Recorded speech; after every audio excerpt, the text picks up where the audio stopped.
গতকালকেও দেখলাম, এবং আরো আরো 3 দিনের কর্মসূচি, প্রায় 7টা দল তারা আন্দোলন করছে 5 দফা দাবিতে। এবং সেখানে পিআর পদ্ধতিতে নির্বাচনের কথাটা আছে, এবং আরো দাবি আছে যে বিচারকে দৃশ্যমান করতে হবে, জাতীয় পার্টিকে নিষিদ্ধ করতে হবে, 14 দলকে নিষিদ্ধ করবে, এই সমস্ত দাবি টাবি আছে। কিন্তু হুম। মূলত পিআর পদ্ধতিতে নির্বাচন নিয়ে তারা বেশ সোচ্চার, যে ব্যাপারে বিএনপি একেবারে একমত নয়। কিন্তু আমার প্রশ্ন হলো, এই যে তারা দাবি নিয়ে আন্দোলন করছে, বিক্ষোভ করছে, এটা আসলে কার জন্য করছে? মানে কাকে দেখাচ্ছে যে এটা আমাকে দাও? কার কাছে চাচ্ছে দাবিটা? তাদের কার কাছে? সরকারের কাছে, নাকি বিএনপির কাছে, না কার কাছে, নাকি জনগণের কাছে? এই সরকারের কাছে হয়, তারা তো প্রতিদিনই একটা করে আপনার ঐক্যমত্য কমিশনে মিটিং করছে। আবার সরকার প্রধানের সঙ্গে তাদের এক নেতা আমেরিকাও যাচ্ছেন, তো এখানেও তারা সারতে পারেন। তো এটা আসলে, এটা রাজনৈতিক অবস্থানটা আপনি কিভাবে বিশ্লেষণ করবেন? এটা ঘরে বাইরে চাপ দেওয়ার একটা কৌশল হিসাবে জামাতে ইসলামী সহ অন্য 7টা দল বিএনপির বিরুদ্ধে এই অবস্থান নিয়েছে। তাদের বিষয় হচ্ছে যে আলোচনার টেবিলে যখন সমাধান হয় না তখন রাজপথে যেতে হয়। কিন্তু আপনি এখানে খুব ভালো করে বলেছেন, রাজপথে যারা যাবেন কেন, যারা সরকারে আছে তারা তো আপনাদেরই লোক। এখানে তো এমন নয় যে শেখ হাসিনা ক্ষমতায় আছে তার থেকে আদায় করে নেবেন, সেই দিন তো আর নাই। এখন ডক্টর হুম। ইউনূসকে আপনারা বসিয়েছেন, আপনারাই জানেন, সেই আপনারাই অংশীদার। তো অংশীদাররা নিজেরাই তো সমাধান করতে পারেন। আপনি যেভাবে বলছিলেন যে উনি তো নিউ ইয়র্ক যাচ্ছে, তো নিউ ইয়র্ককে সঙ্গে নিয়ে যাচ্ছে, যারা এই আলোচনায় বসে আলোচনা করে এদেরই অংশীদার এখানে আছে। তারা নিজেরা বসে তো সমাধান করতে পারে, প্লেনে যাইতে যাইতেই তো এই সমস্যার সমাধান হয়ে যায়। কিন্তু হ্যাঁ। তারা তারা এটা উম, কতটুকু করবেন আমি জানি না। তো এবং তারা কেন এটা পারছে না যে এই সমাধানে আনতে। আলী রিয়াজ এবং আদার্স যে যারা এই কমিটিতে আছে, যে অনন্তকাল ধরে যে মিটিং চলবে কিনা সেই প্রশ্নে তারাও এখন জড়িত। তো তারাও চায় যে একটা সমাধানে আসা। আলী রিয়াজকে আমি খুব হোপফুল দেখি যে না, আমাদের এটা সমাধান হয়ে যাবে। আমাদের 84 না কয়টি জানি ঐক্যমত হয়েছে, সেগুলো হতে পারলে আর 2-4টি যেটা আছে হয়ে যাবে। যেমন আমাদের জুলাই ঘোষণাপত্র নিয়ে আমাদের যে মতবিরোধ ছিল, কিন্তু সে 25 দফা কিন্তু আমরা টিকে দিয়ে দিয়েছি। তো আমি মনে করি যে সেরকম এখানেও একটা সম্ভব হবে, ওনার ভাষ্য আর কি। বাট হলে হোক ভাই, আমরা তো রাজপথে চাই না, আমরা তো রাজপথে ওনারা নেমে আসুক, রাইট। প্রতিদিন গ্যাঞ্জাম করুক, এগুলো তো চাই না। রাজনৈতিক দলগুলো কালকে 3টা রাজনৈতিক দল বা 4টা রাজনৈতিক দল যে মিটিং করলো তাতে তো মানে নগরী কলাপস করছে।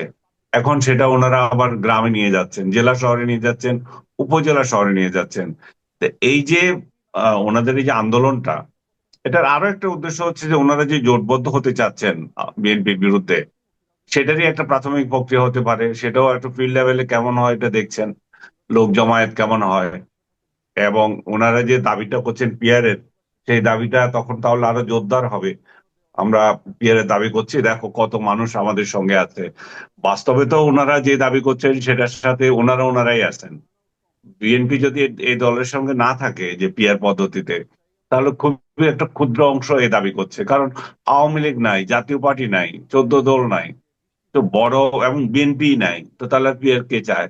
তো অতি ক্ষুদ্র একটা অংশ। ওই অতি ক্ষুদ্র অংশ ওর দাবি তো সবাই মানতে বাধ্য না। এবং এটা যদি সরকারও তাদের উপর ইম্পোজ করে, তাহলে সেটা আরেকটা বড় ধরনের প্রতিক্রিয়া হতে পারে। এত ক্ষুদ্র একটা অংশের দাবি সরকার কিভাবে মেনে নেবে? তাছাড়া এই পিয়ার পদ্ধতির সুফল যেমন আছে, কুফল গুলো তো অনেক বেশি আছে, আমরা চারপাশে দেখতে পাচ্ছি। নেপাল সহ অন্যান্য, ইভেন ইউরোপিয়ান অনেক রাষ্ট্র, ফ্রান্সের উদাহরণ দিচ্ছে। অনেক দেশে সরকার খুব তাড়াতাড়ি পতনের জন্য পিয়ার পদ্ধতিকে দায়ী করা হচ্ছে, ওরা বরং এখান থেকে সরে আসতে বলছে। আজকে আমি আবার দেখলাম যে ইসলামী ফতোয়াবাদ যারা আছে তারা আবার এখানে ব্যাখ্যা দিয়েছে ইসলামের দৃষ্টিতে পিয়ার পদ্ধতি গ্রহণযোগ্য না। পিয়ার পদ্ধতিতে নেতা নির্বাচন, ইসলামের দৃষ্টিতে নেতা নির্বাচন নির্দিষ্ট করে দেওয়া আছে। এখন আমি এখানে অমুকে দিলাম আর ওই রিমোটে আরেকজন হয়ে গেল, সেটা কেন হবে? সেই দৃষ্টিভঙ্গিটাও প্রচার হচ্ছে। যারা এই এই দাবিটা যারা করছে তারা তো সিংহভাগ ইসলামিক রাজনৈতিক দল, কিন্তু হ্যাঁ, হ্যাঁ, তাদের হ্যাঁ। মধ্যে আবার এই ফতোয়া জারি হয়ে গেছে যে এটা ইসলাম মানে না। তো আমি জানি না কিভাবে এর সমাধান হবে, আপনিও কি ভাবছেন? আচ্ছা, একটা কথা বলেন তো, আপনি তো মানে রাস্তাঘাটে চলাফেরা করেন, অনেকের সঙ্গে কথাবার্তা বলেন, সাধারণ মানুষের সঙ্গে কথাবার্তা বলেন। তো এখান থেকে আপনার কি মনে হয় এই সাধারণ মানুষ কি পিয়ার জিনিসটা কি এটা বোঝে, অথবা এটার ব্যাপারে তাদের খুব একটা চাহিদা আছে? মোটেই না। সাধারণ মানুষ চায় যে ইউনূস কবে যাবে, এই ইউনূস যায় না কেন? সাধারণ মানুষের এত ঠেকা নেই এগুলো করার। সাধারণ মানুষ খাইতে পারতেছে না। সাধারণ মানুষ জিনিসপত্রের দ্রব্যমূল্যের যে হারে দাম বেড়েছে, সেটা তো ডক্টর ইউনূস তো কিনে খায় না, ওনার তো আর এটা জানার কথা না। সাধারণ মানুষের নাভিশ্বাস উঠে যাচ্ছে। সাধারণ মানুষ জমা টাকা ভাঙে ভাঙে খাচ্ছে। এর আগে শেখ হাসিনার আমলেও দ্রব্যমূল্য যখন ঊর্ধ্বগতিত হয়েছিল, তখনও মানুষের এই দুর্দশা ছিল। কিন্তু মানুষের একটা অর্থনৈতিক একটা ছিল, ট্রানজেকশন একটা গণ্যমান ছিল, আসতে গেছে।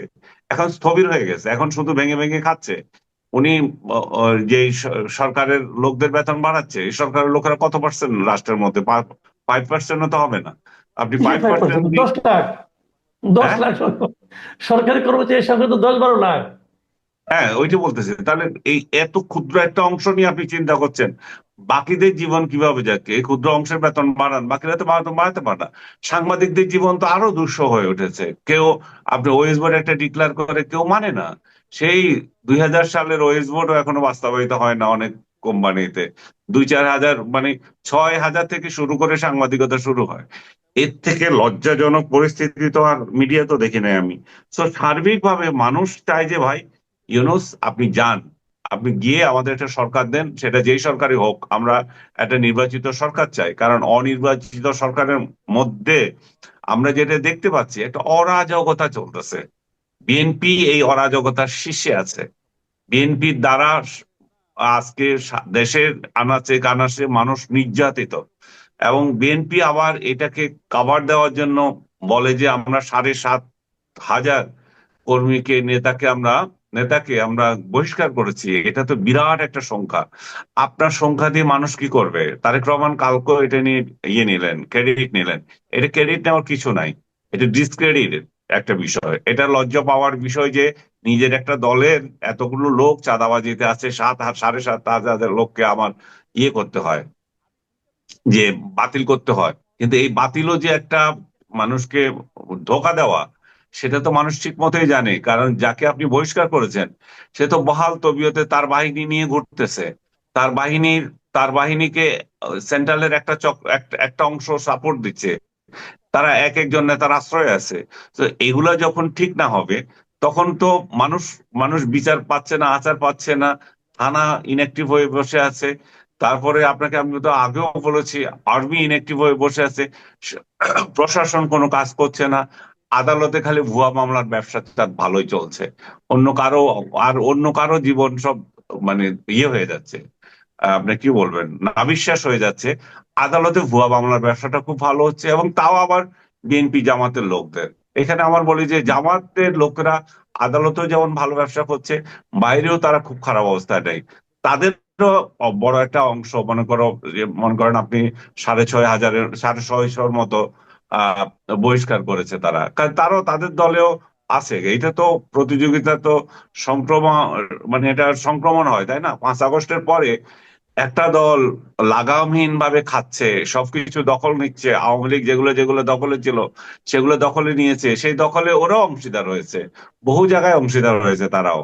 5 টাকার আচ্ছা, মধ্যে তারা কালকে 1 টাকা পেয়েছে। কালকে একটা অভিযোগ শুনলাম, মানে বিএনপির কিছু লিডার অভিযোগ করতেছেন যে এই আওয়ামী লীগের বিভিন্ন রকম চিহ্নিত ব্যক্তিরা নাকি এখন জামাতে যোগ দিচ্ছে অফিসিয়ালি।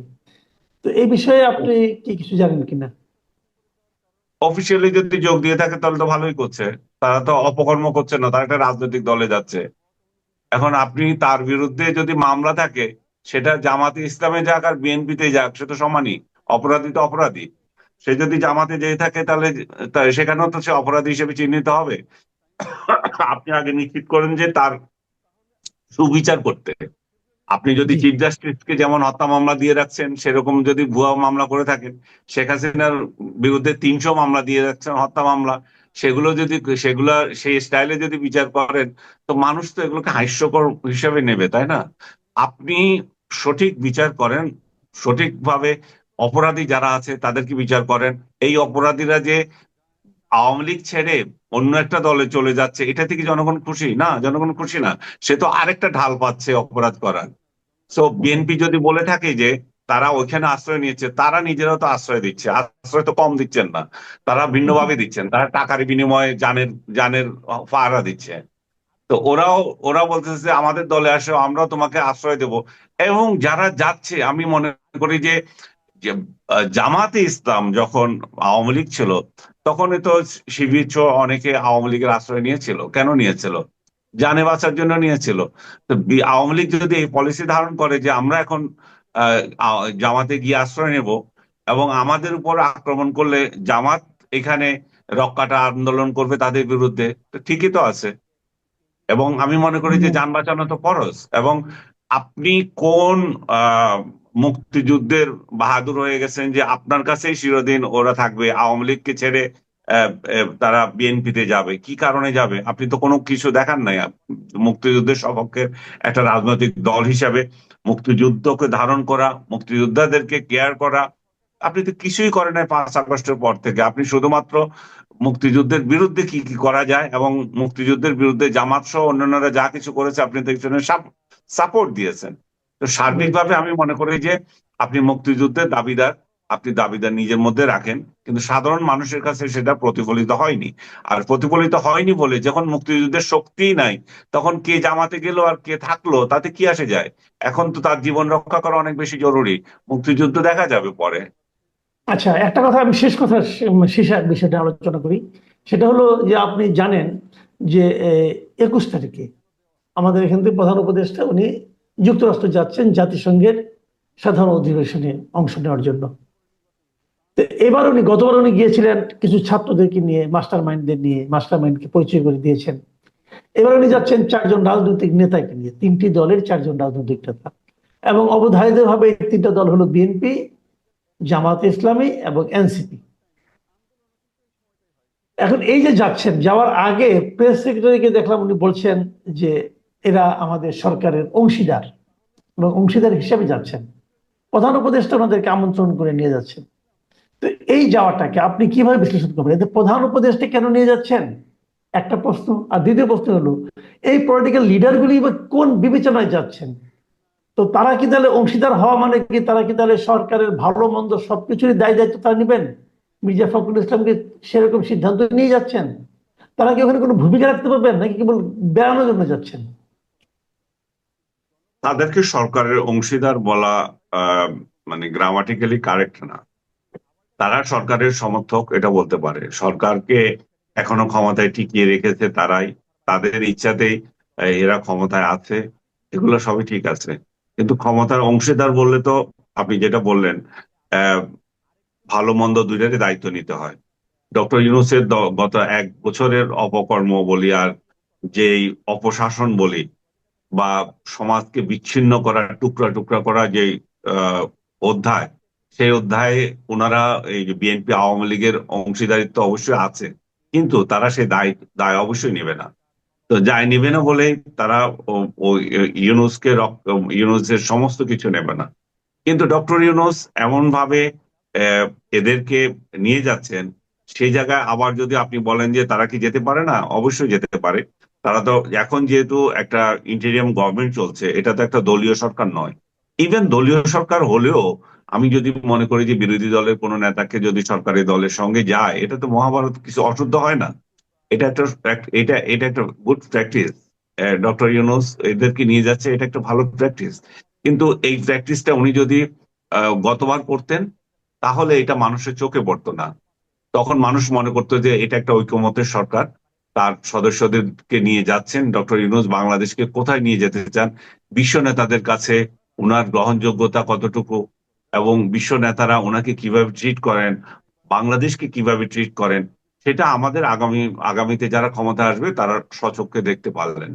কিন্তু সেটাই, সেই ট্রেন উনি মিস করেছেন বলে উনার এই যে ভালো একটা উদ্যোগ, সেটাকে মন্দভাবে দেখা হচ্ছে। মন্দভাবে দেখার কারণ আরো আছে। কারণ আওয়ামী লীগ দেশের মধ্যে রাজনীতি করতে পারছে না। তাদের সমগ্র সমর্থকরা সারা দেশে তাদের, সারা বিশ্বে তাদের সংগঠন আছে। যেখানে যান সেখানে আপনি দেখবেন, আমি দেখেছি, আমার নিজের অভিজ্ঞতা থেকে দেখেছি, সব জায়গায় তাদের সংগঠন আছে। আমি এক সময় এই সংগঠনগুলোকে পছন্দ করতাম না, নিজের দেশের রাজনীতি বাইরে কেন করবে। কিন্তু আমি যখন দেখলাম যে শেখ হাসিনার আমলে যখন বিএনপি দেশের মধ্যে কথা বলতে পারে না, ধরে নিয়ে যায়, তখন সেই জুৎসই কথাটা বলার জন্য বিদেশে আশ্রয় নিতে হয় তাদের। বিদেশি এই সংগঠনগুলো তখন ভালো আন্দোলন করেছে। ঠিক একইভাবে এখন আরো ভিগোরাস ভাবে আহ, আওয়ামী লীগ করছে, এবং করা দরকারও, কারণ বিএনপি তো নিষিদ্ধ ছিল না, আওয়ামী লীগ তো নিষিদ্ধ। তো একটা নিষিদ্ধ মানে কার্যক্রম নিষিদ্ধ, যেখানে কার্যক্রম নিষিদ্ধ সেখানে তো আমি বাইরেই করবো, আর কোথায় করবো? বলা হয় ভারতে পালিয়ে আছে, ওই দেশে হয়েছে, কোথায় থাকবে? ওরা তো পাকিস্তানে যাবে না, ওরা আফগানিস্তানে থাকবে না, ওরা যথার্থভাবে ভারত সহ যে যে সব দেশে আছে ঠিক মতোই আছে। এবং তাদের যে রাজনীতি তারা যেটা করছে দলের আওয়ামী লীগের জন্য, আমি মনে করি যে সেটা তাদের গণতান্ত্রিক অধিকার এবং ন্যায্য অধিকারও। এখন সেই জায়গায় আমরা যদি দেখি যে ডক্টর ইউনূস যখনই বাইরে যাচ্ছেন, তার পরিষদের সদস্যরা যখনই বাইরে যাচ্ছেন, একটা প্রবল বাধার সম্মুখীন হচ্ছেন। এই বাধা এবারও উনি নিউ ইয়র্কে গেলে এটা ফেস করবেন, গতবারও করেছেন। গতবার যেটা দেখা গেছে, বিএনপি একই সঙ্গে আওয়ামী লীগকে মানে প্রতিরোধ না করা হোক, উনাকে স্বাগত জানানোর জন্য এয়ারপোর্টে ছিলেন বিএনপির কর্মীরা, নেতা কর্মীরা। এবং সে তার একটু হাতাহাতিও তাদের সাথে হয়েছে আওয়ামী লীগের সাথে। এবার আমি জানতাম যে তারা এই কর্মসূচি নেবেন না, কারণ এদের সাথে ডক্টর ইউনূসের সঙ্গে তাকে প্রটেক্ট করার কোনো দায়িত্ব নেই। এবং ওনাদের কয়েকজন এও বলেছেন যে আমরা যে ওনাকে স্বাগত জানিয়েছি সেটার কোনো প্রতিফলন আমরা নিউ ইয়র্কেও দেখি নাই, পরেও দেখি নাই আমাদের দলের সাথে ওনার যে ট্রিটমেন্ট উনি দিয়েছেন। কিন্তু এবার তারা আবার ডিসিশন নিয়েছে যে তারা এয়ারপোর্টে যাবেন ডক্টর ইউনূসকে শুভেচ্ছা জানাতে, কারণ তাদের সঙ্গে তাদের মহাসচিব যাচ্ছে। আর মহাসচিবের মানিজ্যত একটা ব্যাপার আছে। ডক্টর ইউনূসকে বিরুদ্ধে স্লোগান দেওয়া বা অন্য কিছু করা, সেক্ষেত্রে তাদের কিছু হয়তো যেহেতু আসতো না এবার, কিন্তু যেহেতু তাদের মহাসচিব আছে, স্বাভাবিকভাবে তারা সেখানে পার্টিসিপেট করবে। তো আমি মনে করি যে তারা পার্টিসিপেট করুক, কিন্তু ওই যে তীব্রতা গতবার যেটা ছিল মুখোমুখি দাঁড়ানো, সেটা থাকবে না। এই জন্যই থাকবে না যে ওই বিএনপি মধ্যে যারা ওইখানে আন্দোলনে যাবে, তাদেরও পরিবার পরিজন, তাদেরও আত্মীয় স্বজন এদেশে আছে, তাদেরও একটা ফিডব্যাক তারা পায় ডক্টর ইউনূস গত এক বছর ধরে এ দেশটাকে কেমন জাহান্নাম বানিয়ে রেখেছে। তো সেই ক্ষেত্রে তাদেরও অনুভূতি কাজ করবে না, যেটা গত যেটা তাৎক্ষণিকভাবে গতবার করেছিল। এবং এবার তারা সেই ধরনের প্রতিক্রিয়া দেখাবে না আমার বিশ্বাস। জি, অনেক ধন্যবাদ আপনাকে। তো কিন্তু আমার কেন যেন মনে হচ্ছে এমনও হতে পারে, কিন্তু আবার আপনি যেটা বললেন তাদের মহাসচিব তাকে প্রোটেক্ট করার জন্য হয়তো ওখানে আবার একটা দুই পক্ষের মধ্যে একটা হাতাহাতি মারামারিও হয় কিনা, এটা নিয়েও কিন্তু আমার মধ্যে একটা আশঙ্কা কাজ করছে। না, এটা তো নির্ভর করে তাৎক্ষণিকভাবে সিচুয়েশন কোন দিকে যায়। জি, কিন্তু কিন্তু আপনি যদি বৃহত্তর আঙ্গিকে চিন্তা করেন, তাহলে তারা যদি মানে পরস্পরের সুবুদ্ধি তো আছে। এর মধ্যে আপনি দেখেছেন যে জাতিসংঘে এর আগে যে গিয়েছিল, যে মাহফুজ গিয়েছিল, মাহফুজের হুম, সময়ও ব্যাপক হাঙ্গামা হয়েছিল। এবং আজকে আমি দেখলাম যে আমাদের প্রেস সেক্রেটারি যে আছে মর্তুজা, সেখানে দাবি করছে যে আওয়ামী লীগের কিছু লোককে বা যারা ওই আন্দোলন করেছিল তাদের অনেককে নাকি গ্রেপ্তার করেছে। আমি জানি না গ্রেপ্তারের সংখ্যাটা কতটুকু কতটুকু সত্য মিথ্যা, কারণ ডক্টর ইউনূসের প্রোপাগান্ডা টিম এমন ভাবে প্রোপাগান্ডা ছড়ায় যাতে করে এগুলো পরবর্তীতে বিশ্বাসযোগ্য হয় না। সো উনার হুম, প্রোপাগান্ডা টিম কতটা সত্য বলছে সেটাও আমরা, যদি আমেরিকান তরফ থেকে বলা হয় বা আহ, যে কাকে কাকে গ্রেপ্তার করা হয়েছে এবং কোন অপরাধে গ্রেপ্তার করেছে, তাহলে সেটা ক্লিয়ার হওয়া যেত। কারণ ডক্টর আমেরিকার না, ঢাকার শহর না যে আওয়ামী লীগের পক্ষে মিছিল করলে ধরে আনো, তাকে 5,000 টাকা পুরস্কার দেওয়া হবে। এটা আমেরিকা, সেখানে নাগরিকের রাইট। মানবাধিকার আছে। মানবাধিকার নাগরিক কি করবে না করবে সেটারও সীমাবদ্ধতা আছে, যেমন স্বাধীনতাও আছে। জি, অনেক ধন্যবাদ, অনেক ধন্যবাদ জনাব আনিস সালাম। ভবিষ্যৎ জানতা নই, তবে আমার ক্ষুদ্র রাজনৈতিক বিশ্লেষণ অভিজ্ঞতা যা বলে তার আলোকে আজ কয়েকটি কথা বলতে চাই। বাংলাদেশ কি ভয়াবহ সংঘাতের দিকে এগিয়ে যাচ্ছে? সেটাই আজ রাজনৈতিক বিশ্লেষক সহ যারা দূরদৃষ্টি নিয়ে বাংলাদেশকে পর্যালোচনা করেন, স্টাডি করেন, তাদের অভিমত যে বাংলাদেশ একটা ভয়ঙ্কর সংকটের মুখোমুখি হতে যাচ্ছে। 2024 সালের 5 অগস্ট নির্বাচিত প্রধানমন্ত্রী শেখ হাসিনাকে মেটিকুলাস ডিজাইনের মাধ্যমে সরিয়ে দেওয়ার পরে যারা ভেবেছিলেন বাংলাদেশে স্বর্গদূত নেমে আসবে, সুখের নহর বইয়ে দেবে, শেখ হাসিনার পরিবর্তে নতুন বাংলাদেশ উপহার দেবেন, সেখানে কোনো দুঃখ কষ্ট বেদনা বৈষম্য থাকবে না, অভাব অনটন থাকবে না, এমন স্বপ্নের ফুলঝুরি যারা ছড়িয়ে দিয়েছিলেন, তাদের সমস্ত এই স্বপ্ন দেখানো যে বিভ্রান্তিকর ছিল, ভুল ছিল, উদ্দেশ্যমূলক ছিল, প্রতারণা ছিল, সেটা আজ প্রতিষ্ঠিত। নতুন করে যে অধ্যায়ের মুখোমুখি এখন বাংলাদেশ, সেটা নিয়ে আজ কথা বলছি। বিএনপির এক সময়ের সহযোগী জামাত ইসলাম আরো 6টি দল নিয়ে, অর্থাৎ 7টি দল নিয়ে রাস্তায় নেমেছে এবং তাদের চ্যালেঞ্জ ডক্টর ইউনূসকে না, তাদের চ্যালেঞ্জ বিএনপিকে। তারা চান পিআর পদ্ধতিতে, অর্থাৎ সংখ্যা অনুপাতে জাতীয় সংসদ সদস্য নির্ধারণ করতে হবে। আর বিএনপি বলেন না, সাধারণ যে প্রক্রিয়ায় ভোট হয় সেই প্রক্রিয়ায় ভোট হতে হবে। এর সঙ্গে ওই যে ইসলামিক দলগুলো, ইসলাম নামধারী দলগুলো, জামাত ইসলাম, ইসলামী শাসনতন্ত্র আন্দোলন এবং আরো 5টি, মোট 7টি সংগঠন নেমেছে। এখানে আরো 5টি সংগঠন তাদের সঙ্গে ঐক্যবদ্ধ আন্দোলনে নামার কথা ছিল, হয়তো তারাও নেমে যেতে পারে। তাহলে বিএনপি এখন কি করবে? বিবিসি বাংলার একটা ইন্টারভিউতে বিএনপি নেতারা বলেছেন তারা কোনোভাবেই এই পিআর নামক পদ্ধতির সঙ্গে একমত না। আর জামাতের একজন সহকারী সেক্রেটারি জেনারেল তিনি হুমকি দিয়ে বলেছেন যারা এই পিআর পদ্ধতিতে বিশ্বাস করবে না তাদের পরিণতি, আওয়ামী লীগকে ইঙ্গিত করে বলেছেন তাদের পরিণতি সেরকমই হবে। অর্থাৎ কড়াকড়ি বিএনপিকে হুমকি দিয়েছেন। আবার ছোট ছোট দল তারা এখন অনিশ্চয়তায় হাবুডাবু খাচ্ছে। যেসব দলগুলো প্রেস ক্লাবের সামনে ব্যানার নিয়ে রাতে টেলিভিশন টকশোতে অনেক উচ্চবাচ্য করতেন শেখ হাসিনার বিরুদ্ধে, তারা এখন একুল ওকুল দকুল হারানো অবস্থা। তারা কোনো ভবিষ্যৎ দেখছেন না তাদের দলের জন্য বা তাদের রাজনীতির জন্য। তাহলে কি হতে যাচ্ছে? জামাত ইসলামী মনে করে ডাকসু এবং জাকসু নির্বাচনের পরে যে তারা ইসলামী ধাঁচের আন্দোলনের মধ্য থেকে তারা সরকার গঠন করতে পারবে। সেই ক্ষেত্রে তাদের দৃষ্টিতে লুটপাট করা, স্বৈরাচার, ঘাট দখল করা, গরুর হাট দখল করা, গ্রামগঞ্জে মব সৃষ্টি করা বিএনপিকে তাদের আদৌ কোনো প্রয়োজন নেই। আর বিএনপির ধারণা হয়েছিল যে আওয়ামী লীগকে সরিয়ে দেওয়ার পরে তারাই তো প্রধান দল, তাদের সঙ্গে প্রতিদ্বন্দ্বিতা করারও তো আর কেউ নাই। আর জামাত তো তাদের সঙ্গে থাকে, জামাতকে সিটে ফোটা কিছু শেয়ার দিলেই যথেষ্ট হয়ে যাবে, আর ছোটখাটো দলকে 1-2 আসন দিলে হয়ে যাবে। কিন্তু জামাতের এই বর্তমান কর্মসূচিতে বিএনপির কি স্বপ্নভঙ্গ হচ্ছে, নাকি এখনো বিএনপি মনে করে যে জামাত শেষ পর্যন্ত তাদের সঙ্গেই থাকবে?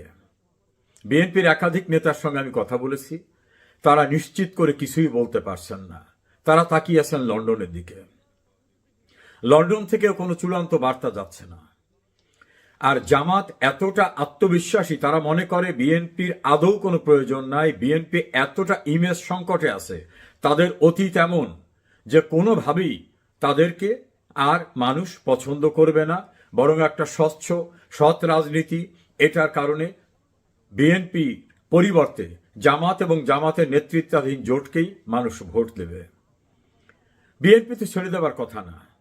তাহলে কি রাজপথে বিএনপিও তাদের মোকাবেলা করবে? যেহেতু আলোচনা টেবিল ত্যাগ করে বা আলোচনা টেবিলের পাশাপাশি রাস্তায় নেমে গেছে জামাত ইসলামী এবং তাদের সহযোগী অন্যান্য দলগুলি, এবং সেখানে তাদের যে বক্তব্য খুব ভয়াবহ হুঙ্কারজনক বক্তব্য, এই বক্তব্যকে কিভাবে মোকাবেলা করবে বিএনপি? বিশ্ববিদ্যালয়ের 2টি ছাত্র সংসদ নির্বাচনে বেশ হতাশায় বিএনপির যুব সম্প্রদায়, তরুণ সম্প্রদায়। এই অবস্থায় বিএনপিকে জামাত এবং তার সহযোগীদের মোকাবেলা করতে রাস্তায় না নামা ছাড়া কোনো বিকল্প নাই। তাহলে রাস্তায় নেমে কি হবে? সংঘাতের মুখোমুখি। সেই সংঘাতে যে মারমুখী জঙ্গি স্টাইলের ইসলামী জোটগুলি, তাদের সঙ্গে কতটা কুলিয়ে উঠতে পারবেন বিএনপি? গ্রাম থেকে শুরু করে রাজধানী পর্যন্ত এই পরিস্থিতি এখন বিস্তার লাভ করছে।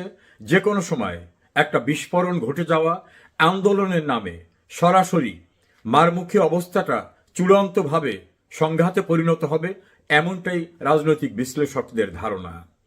এবং তারা তাদের অতীতের বিভিন্ন কর্মকাণ্ডকে পর্যালোচনা করে এই ধারণার কথা বলেছেন। এদিকে ইউনূস বিএনপি, জামাত, এনসিপির 3 নেতাকে বডিগার্ড অথবা পাহারাদার হিসাবে বা নিজেকে আত্মরক্ষার জন্য নিউ ইয়র্ক সফরের সঙ্গী করেছেন। সেটা নিয়ে হাস্যরসিকতা হচ্ছে যে গ্যালারিতে বসে ফুটবলের খেলা দেখার মতো এই 3 দলের 3 নেতা এবং এক দলের আরো একজন, এরা ইউনূসের সঙ্গে, ইউনূসের কর্মচারীর মতো তার সফর সঙ্গী হয়ে যাওয়াটাকে হাস্যকর মনে করছে। ছাত্র দলের একজন সাবেক নেতা, গুরুত্বপূর্ণ শীর্ষ পদে ছিলেন, তিনি বলছেন, এটা কি আমাদের দল ন্যূনতম বোঝে না যে আমরা ইউনূসের চামচা হয়ে, ইউনূসের সফর সঙ্গী হয়ে যাব? আমাদের স্ট্যাটাসটা কোথায় চলে গেল? এনসিপির অসুস্থ নেতা, তিনি বলছেন, আমরা ইউনূসকে পাহারা দিচ্ছি কারণ ইউনূস আমাদের থেকে বিচ্ছিন্ন হয়ে যেতে না পারে, আমরাই তো তাকে বসিয়েছি। জামাতের এক নেতা বলেছেন, আমাদের কৌশলগত কারণেই আমরা ইউনূসকে আর কোথাও আলাদা কোনো কর্মসূচিতে যেতে দেব না। তাহলে কেউ কাউকে বিশ্বাস করছেন না। আর দেশের অভ্যন্তরে থাকা ছোট ছোট দল যারা টক শো, প্রেস ক্লাবের সামনে অনুষ্ঠান করেন, তাদের নাকি এখন আর ডাকাডাকি হচ্ছে না।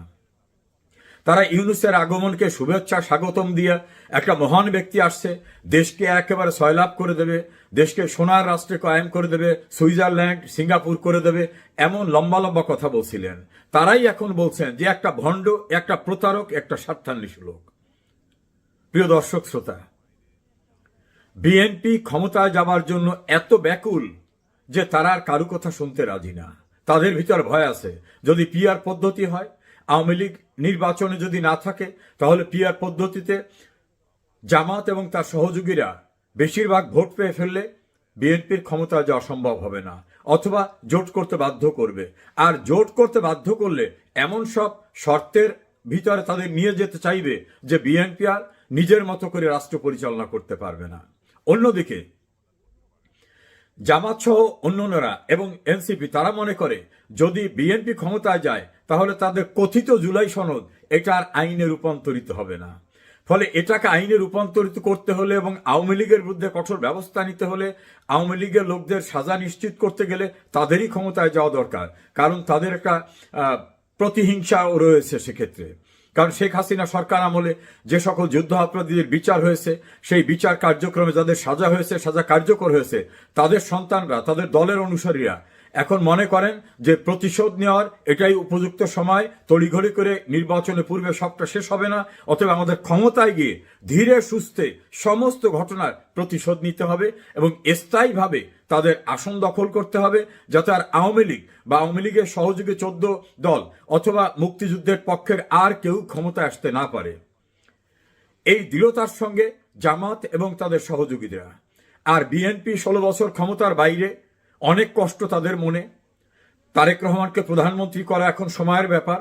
সম্ভব হলে বেগম খালেদা জিয়াকে রাষ্ট্রপতি, তারেক রহমানকে প্রধানমন্ত্রী, এমন ফর্মুলা তো বিদেশে থাকা বিএনপির অনলাইন অ্যাক্টিভিস্টরা যেটা দিয়েছিলেন, সেটা তারা গোপনে মনের ভিতরে লালন করে রাখছে। সে স্বপ্নটাও তাদের ভিতরে আছে। এই স্বপ্ন ভঙ্গ হতে দিতে চায় না। নির্ঝরের স্বপ্ন ভঙ্গর মতো এখন স্বপ্ন ভঙ্গের মুখোমুখি ইসলামী জোট এবং বিএনপি এবং বিএনপির যারা বুদ্ধিদাতা। এর মাঝে নতুন ফর্মুলা দিয়েছেন অনলাইন অ্যাক্টিভিস্ট একজনে। তিনি আমার দেশ সম্পাদক মাহমুদুর রহমান নেতৃত্বে আর একটা রাজনৈতিক ধারা তৈরি করবেন, এমনভাবে ত্রিধারায় বিভক্ত আওয়ামী বিরোধী শিবির। অন্যদিকে আওয়ামী লীগ 1 বছর তারা অপেক্ষা করেছে। আওয়ামী লীগের একাধিক নেতার বক্তব্য, আমাদের বিরুদ্ধে নানা অভিযোগ ছিল, অনেকদিন আমরা ক্ষমতায় ছিলাম, আমরা বলেছি যে দেশের অবকাঠামোগত যে উন্নয়ন হয়েছে, দরিদ্রতা দূর করেছি, ধনী দরিদ্রের বৈষম্য দূর করেছি, শহর নগরের পাশাপাশি গ্রামাঞ্চলকে উন্নত করেছি, মানুষের কল্যাণে অনেক কিছু করেছি। এত তো সত্য আমাদের অনেক ত্রুটি বিচ্যুতি ছিল। সেই সব ত্রুটি বিচ্যুতির কারণে যারা আমাদের উপর কষ্ট পেয়েছিলেন, আমরা অপেক্ষা করেছি। নতুন স্বপ্ন যারা দেখিয়েছেন তারা কি দিতে পারেন মানুষ দেখুক। আওয়ামী লীগের দুজন গুরুত্বপূর্ণ নেতার মতামত নিয়েছি। তাদের বক্তব্য, এই 1 বছরে মানুষের মোহভঙ্গ হয়েছে।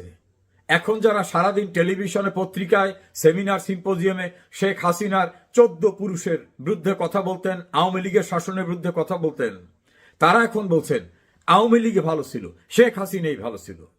রাস্তাঘাটের লোকরা, গরিব, কৃষক, শ্রমিক, রিক্সাওয়ালা, ফুটপাতের দোকানদার, তারা বলতেছেন শেখ হাসিনাই ভালো ছিল।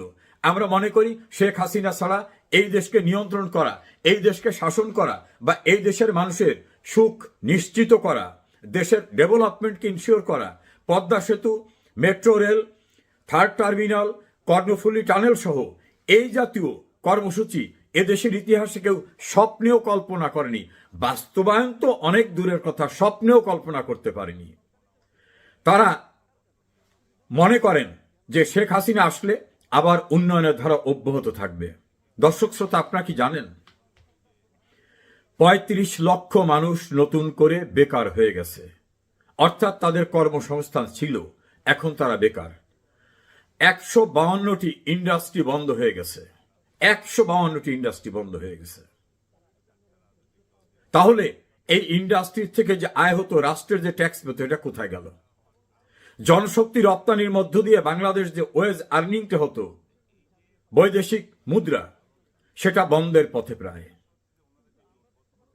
বিদেশে তৈরি পোশাক রপ্তানির সবচেয়ে বড় যে সুযোগটা শেখ হাসিনা সরকার আমলে হয়েছিল, সেই তৈরি পোশাক রপ্তানির খাতের উপরে এমনভাবে ট্যাক্স ইম্পোজ হয়েছে যে অনেক পোশাক খাত, আমি যে 152টির কথা বললাম তার ভিতরে অধিকাংশ তৈরি পোশাক খাত বন্ধ হয়ে যাচ্ছে এবং সেগুলি পার্শ্ববর্তী অনেক দেশে চলে যাচ্ছে। তাহলে তৈরি পোশাক খাতের থেকে বৈদেশিক মুদ্রা অর্জন, জনশক্তি রপ্তানি থেকে বৈদেশিক মুদ্রা অর্জন সম্পূর্ণরূপে নুয়ে পড়েছে। বাংলাদেশ ব্যাংকের রিজার্ভের অবস্থা ভয়ঙ্কর পর্যায়ে পৌঁছে গেছে। আগামীতে বেতন দেওয়া যাবে কিনা এটাই সংশয়। গ্রামে ভিজিডি সহ অন্যান্য যে সকল সাহায্য দেওয়া হতো গরিব মানুষদের, সেই বস্তার উপরে এখনো লেখা শেখ হাসিনার উপহার। আমি একজন অবসরপ্রাপ্ত দায়িত্বশীল কর্মকর্তাকে জিজ্ঞেস করেছি কারণটা কি। উনি বলেছেন, নাম প্রকাশ করতে চান না, উনি বলেছেন শেখ হাসিনা যা কিছু এনে রেখে গেছিল সেইটার থেকে এখনো দেয়া হচ্ছে, নতুন কিছু আসে নাই। ইউনূস সাহেব 11টি দেশ সফর করেছেন, 11 বস্তা গমও কোনো দেশ থেকে আসে নাই। তাহলে শেখ হাসিনার এনে জমাট করে রাখা ওই সাহায্য গরিবের মাঝে পৌঁছে দেওয়া ছাড়া আর উপায় কি? আরো ভয়ঙ্কর তথ্য, শেখ হাসিনা সামাজিক নিরাপত্তা বেষ্টনীর, সোশ্যাল সেফটি নেটওয়ার্কের যতগুলো খাত উন্মুক্ত করে সবাইকে সাহায্য করতেন, তার অনেক খাতই এখন বন্ধ হয়ে গেছে। গরিব, বিধবা, স্বামী পরিত্যক্তা, প্রতিবন্ধী, মুক্তিযোদ্ধা, এভাবে 100-র উপরে খাতে তিনি সাহায্য করতেন। স্কুলে সরকারি সাহায্যে তাদের ভাতা দেওয়া, বিনামূল্যে বই দেওয়া সহ নানা সুযোগ সুবিধা দিতেন, সব বন্ধ হয়ে যাচ্ছে। বড় বড় উন্নয়ন প্রকল্প সব বন্ধ হয়ে যাচ্ছে। শেখ হাসিনা কিন্তু করোনার সময় কোনো উন্নয়ন প্রকল্প বন্ধ করেননি। এই পরিস্থিতিতে বাংলাদেশের অবকাঠামো উন্নয়ন তো মুখ থুবড়ে পড়েছে। শুধু তাই না, মানুষের, দরিদ্র নিপীড়িত মানুষের খাদ্যের যে ন্যূনতম চাহিদা সেটাও বন্ধ হয়ে যাচ্ছে। শেখ হাসিনা যে গৃহহীনদের ঘর দেওয়ার মধ্য দিয়ে একটা যুগান্তকারী পদক্ষেপ নিয়েছিলেন, তার যে অংশটা বাকি ছিল সেটা একেবারে বন্ধ করে দেওয়া হয়েছে।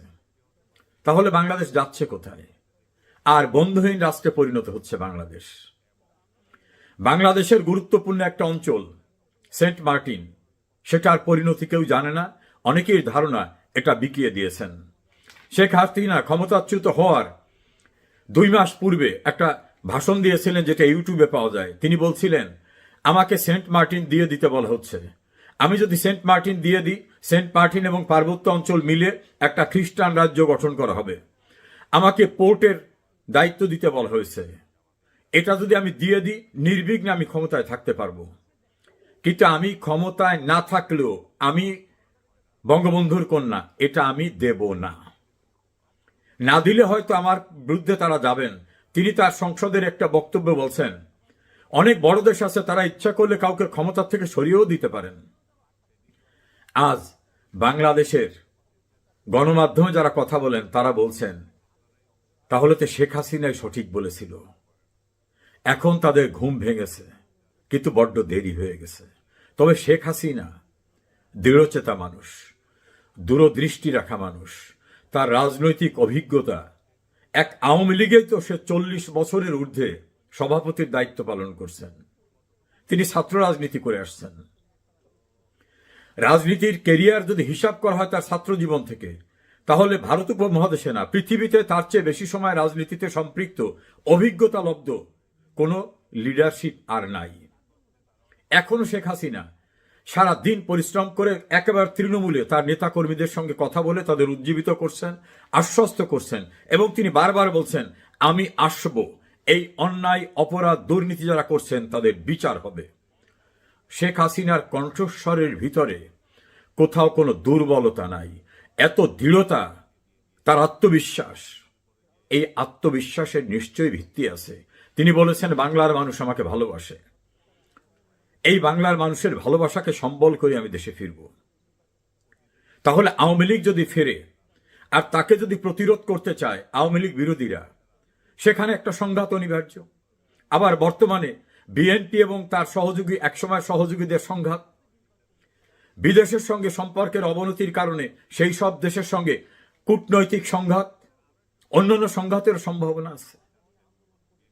অসহায় হয়ে পড়া মানুষ যখন অন্ন, বস্ত্র, বাসস্থান, চিকিৎসা, শিক্ষার সুযোগ পাবে না, তাদের সঙ্গে রাষ্ট্রযন্ত্রের সংঘাত, চতুর্মুখী সংঘাতের মুখোমুখি বাংলাদেশ। সুন্দর করে সাজানো একটি উন্নয়নের রোল মডেলের বাংলাদেশ এখন ধ্বংসের দ্বার প্রান্তে। আমার মনে হয় এই ভয়ঙ্কর সংঘাতে, আপনারা কি জানেন সিআইএর এজেন্টটা কি? সেটা হলো মার্কিন যুক্তরাষ্ট্রের অর্থাৎ আমেরিকার একটি গোয়েন্দা সংস্থা, যারা পৃথিবীর বিভিন্ন দেশে সেই মার্কিন সরকারের পক্ষ হয়ে নানা রকম অপকর্ম ঘটায়। কোনো কোনো দেশে সরকার পরিবর্তন করে, কোনো কোনো দেশে সরকার পরিবর্তনের জন্য অস্থিরতা তৈরি করে, কোনো কোনো দেশে হত্যাকাণ্ড ঘটায়, চুরি ডাকাতি রাহাজানি ঘটায়, এবং কোনো কোনো দেশে অনেকগুলো আত্মঘাতী অপারেশন তারা চালায়। এবং একটা দেশ দখল করার জন্য, একটি দেশের উপর বাণিজ্যিক আধিপত্য প্রতিষ্ঠা করার জন্য, একটি দেশের সরকার পরিবর্তনের জন্য আমেরিকা তাদের যে শক্তিশালী মেশিনারিজগুলো ব্যবহার করে, সেই মেশিনারিজগুলোর মধ্যে তাদের যে গোয়েন্দা সংস্থা সিআইএ প্রধানতম। তো সিআইএ সেই 80-র দশক না, ঠিক কি বলবো, আমাদের দেশে সেই 60-এর দশক থেকেই অমুকে সিআইএর এজেন্ট, অমুকে সিআইএর এজেন্ট, এই সমস্ত কথাবার্তা আমরা শুনে আসছি। আপনারা যারা মাসুদ রানা পড়েছেন, অথবা অন্য কোনো যে যাকে বলা হয় গোয়েন্দা যে সিরিজগুলো আপনারা পড়েছেন, অথবা সেই গডফাদার, জেমস বন্ড, এই সিরিজগুলো আপনারা যারা দেখেছেন, সেখানে আপনারা অবশ্যই জানেন যে শক্তিশালী গোয়েন্দা সংস্থাগুলো কতটা দুর্ধর্ষ, নির্মম এবং নিষ্ঠুর হতে পারে। আমরা যারা 70-এর দশকের শেষের দিকে বিশ্ববিদ্যালয়, কলেজ, স্কুলে রাজনীতি করেছি এবং স্লোগান দিয়েছি, তখন আমাদের স্লোগান ছিল, রুশ ভারতের দালালেরা হুঁশিয়ার সাবধান। আবার আমরা বলেছি, মার্কিন সাম্রাজ্যবাদ নিপাত যাক, সিআইএর দালালেরা হুঁশিয়ার সাবধান। পুরো 70-এর দশক অর্থাৎ স্বাধীন বাংলাদেশে এবং 80-র দশকে কেজিবি অর্থাৎ রাশিয়ার রাষ্ট্রীয় গোয়েন্দা সংস্থা, যারা সিআইএর মতো সারা পৃথিবীতে এরকম অপারেশন চালাতো, তাদের কথা খুব শোনা যেত, কেজিবির এজেন্ট।